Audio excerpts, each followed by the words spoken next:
It was a week before Christmas. Snow covered the rooftops of the small English town, and the streets were glowing with golden lights and cheerful music. Children pressed their faces against shop windows, pointing excitedly at toys and sweets.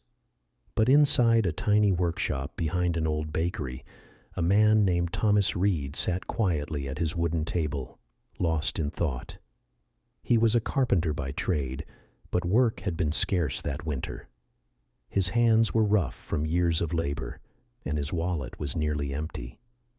His 6-year-old son, Oliver, had been talking nonstop about one thing: a shiny electric toy train displayed in the window of Wilson's toy shop. Every day on their walk home, Oliver would stop to stare at it, his nose pressed against the cold glass. "Dad," he'd whisper, "do you think Santa will bring me that train?" Thomas would smile gently and say, "If we're lucky, son." But deep down, he knew the truth. Even if he worked double shifts, he couldn't afford it. The rent was overdue, and they still needed food for Christmas dinner. That night after Oliver had gone to bed, Thomas sat beside the small fireplace, staring at the flickering flames. He thought about his promise, about his son's innocent excitement, and his heart ached. He closed his eyes and whispered to himself, "I can't buy it, but maybe I can make it." The next morning, while walking home from the market, he noticed a pile of scrap wood behind an abandoned shed. Old chair legs, broken planks, bits of crates left to rot. He picked up a few pieces, brushed off the snow, and carried them home. That evening, when Oliver was asleep, Thomas lit a lantern in his workshop. The air was cold, his breath visible in the light, but his hands worked steadily. He cut, carved, and sanded the rough wood, shaping it into a small train engine. He used bottle caps for wheels, an old spool for the chimney, and painted it with leftover red paint from a broken toy chest. Hours passed. His fingers bled in places, but he didn't stop. The night outside was silent except for the faint sound of Christmas carols drifting through the window. By dawn, the toy train was finished. It wasn't perfect. The paint was uneven, and one of the wheels wobbled, but it looked magical to him. He smiled for the first time in days. "Merry Christmas, Oliver," he whispered, wrapping it in brown paper and tying it with a piece of string.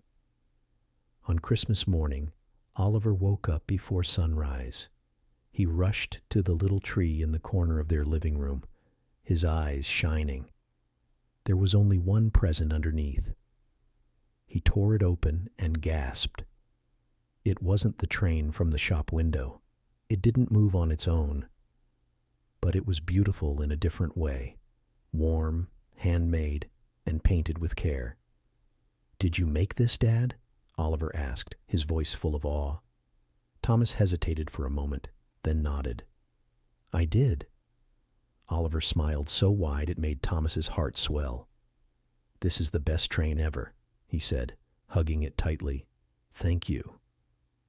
That afternoon, while other children played with expensive new toys, Oliver ran around the living room, making choo-choo sounds as his wooden train rolled across the floor. He laughed and clapped, lost in joy. For Thomas, it was the sound of pure happiness. All his worry, his sleepless nights, and his exhaustion disappeared in that moment. His son was happy, and that was everything. As the years went by, the little wooden train stayed with Oliver. He kept it on his nightstand through childhood, took it to college in a box, and later placed it on his office desk when he became an engineer. Whenever he looked at it, he remembered that snowy Christmas morning, the warmth of their small home, the love in his father's eyes, and the gift that meant more than anything money could buy. One Christmas many years later, Oliver returned home to visit his father, now gray-haired and frail. The old workshop still stood, filled with the scent of sawdust and memories. On the shelf sat the toy train, its paint faded but still intact. Oliver picked it up gently, smiling through tears. "You know, Dad," he said softly, "this little train carried me through life. It reminded me that love builds more than money ever can." Thomas's eyes glistened. "I couldn't give you much," he said, his voice trembling, "but I gave you my hands and my heart." Oliver hugged him tightly. Outside, snow was falling again, just like it had all those years ago. The church bells rang in the distance, and faint laughter echoed through the street. And somewhere in that quiet house, on a dusty wooden shelf, the little train sat proudly, a reminder that the simplest gifts, made with love, often last the longest.